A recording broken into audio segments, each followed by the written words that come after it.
Hi friends, welcome to Sana's life style. இன்றைக்கி நம்ம என்ன வீடியோ பார்க்க போகிறோன்னா, இட்லி தோசைக்கு ஈஸியாக இன்ஸ்டண்ட்டாக செய்யக்கூடிய தக்காளி குருமா எப்படி செய்கிறதுன்னு பார்க்கலாம். அதுக்கு முன்னாடி நம்ம சேனலை சப்ஸ்கிரைப் பண்ணாதவங்க மறக்காமல் சப்ஸ்கிரைப் பண்ணிக்கோங்க. கூடவே பெல் ஐக்கானையும் கிளிக் பண்ணிக்கோங்க. வாங்க வீடியோக்குள்ளே போகலாம்.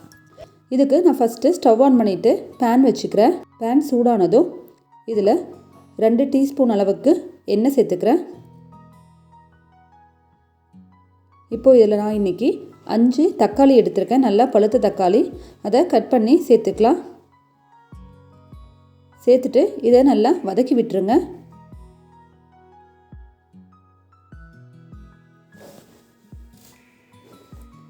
இப்போது இதிலேயே 1/2 டீஸ்பூன் அளவுக்கு மஞ்சள் தூள், 1 டீஸ்பூன் கொத்தமல்லி தூள், 2 டீஸ்பூன் அளவுக்கு குழம்பு மிளகாய் தூள் சேர்த்துக்கலாம். சேர்த்துட்டு இதை நல்லா கலந்துடலாம்.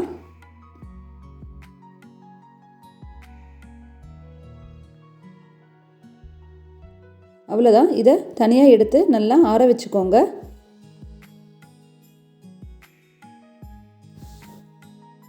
இப்போது நம்ம அரைக்கிறதுக்கு 1/2 மூடி அளவுக்கு தேங்காய் எடுத்துக்கோங்க. கூடவே 1 டேபிள் ஸ்பூன் அளவுக்கு பொட்டுக்கடலை, 1 டீஸ்பூன் அளவுக்கு சோம்பு, அப்புறம் 1 டீஸ்பூன் அளவுக்கு கடலை மாவு சேர்த்துக்கலாம். கடலை மாவு எதுக்கு நம்ம சேர்க்குறோன்னா அதோட வாசம் நல்லாயிருக்கும். இப்போ நல்லா இந்த மாதிரி அரைச்சி எடுத்துக்கலாம். இப்போது தேவையான அளவு தண்ணி சேர்த்து நல்லா நைஸான பேஸ்ட்டாக அரைச்சி எடுத்துக்கோங்க. இப்போ இதை நம்ம பெரிய பிளெண்டருக்கு மாற்றிக்கலாம். மாற்றிட்டு நம்ம ஏற்கனவே வதக்கி வச்சுருக்க தக்காளியும் இதை கூடவே சேர்த்து நம்ம அரைச்சி எடுத்துக்கலாம்.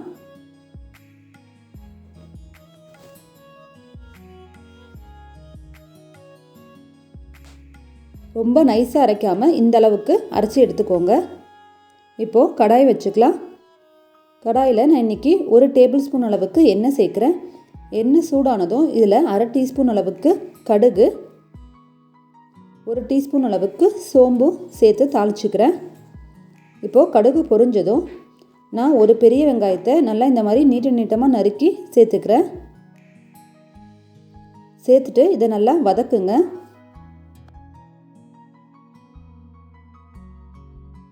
வெங்காயம் நல்லா வதங்கட்டும். இப்போது இது கூடவே நான் 1 கொத்து கருவேப்பிலை சேர்த்துக்கிறேன்.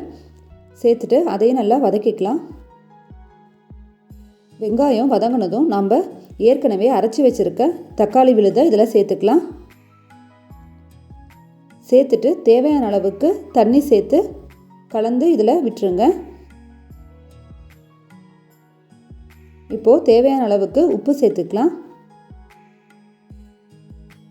இப்போது எல்லாத்தையும் நல்லா கலந்து விட்டுறலாம்.